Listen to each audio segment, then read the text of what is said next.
Yung extra hot nga ano mga kaabiyans, sardinas. Super extra hot ko, no? Super extra hot.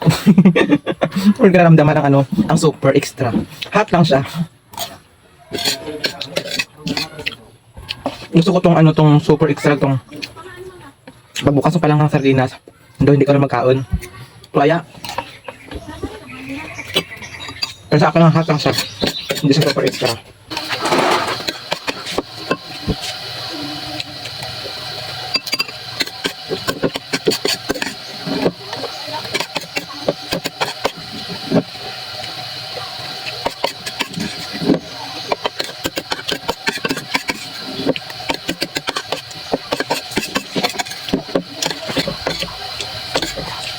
Bitahan.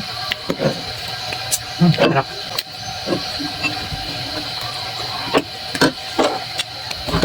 Nagkuha ako. Gusto ko tong ano, extra hot tong kakahangit nga tong. Kung makita niyo sa previous videos ko tong nagaan kami kang Korean noodles sa Japan. Ang gusto ko kang kahangit mga gamo ka pa na kada mabalik yun sa pang pagkaon. Grabe kainit at kahang. Tapos yung noodles na tungkaan ng mga kabiyan, sampal ya. Masarap siya kapag mainit pa siya. Masarap siya kapag mainit. Tapos yung bagong lagay lang ng ano, yung noodles niya. Pero habang tumatagal, kapag nag-ano na siya, nagabahaw na tong ano, tong noodles, kalain na pangit na wala siyang lasa. So kaya nga, ano makita siya ano, sa mga Korean or sa mga Japanese, ang muna nakadang noodles kahit ano dapat kailangan mabilisan ang pagkain ito, samtang init pa siya. Ang unugin ang noodles kay para malaman nyo pang lasa, ang sarap kang pansit ang noodles.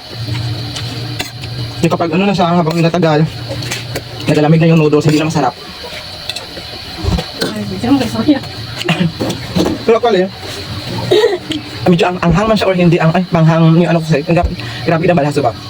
Pero ni balas o reaction hindi siya makaabel sa gana ito. Bata pa ako kapag kumakain ako maanghang or ano lang siya na medyo maanghang punti yung katawan ko, grabing pawis na or anghang or maasim. Kahit pakainin ako ng mangga, makaramdam na ako ng asim, naliligo agad ako ng pawis.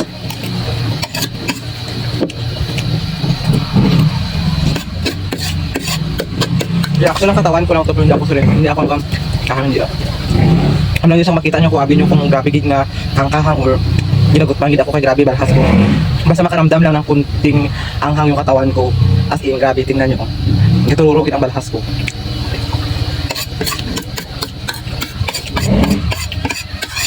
Hindi nyo nagutman ako nga gituluro gid ang balhas ko.